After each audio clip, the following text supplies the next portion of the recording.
Hello everyone, welcome back into this channel, and in this video I will like to show you the way how to hide likes on your Instagram account.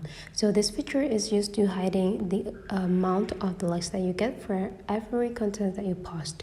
So the first thing you have to do is just go open your Instagram application, and here is the look. It might be like 5 sections on your Instagram, which is the home, explore, this for creating the content, reels, and your profile.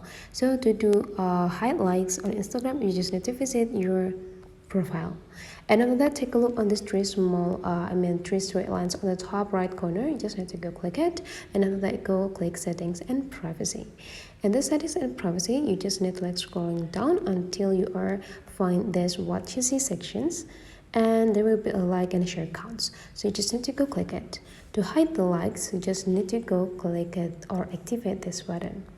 So now your like count will be inactivated or will be hidden from your account.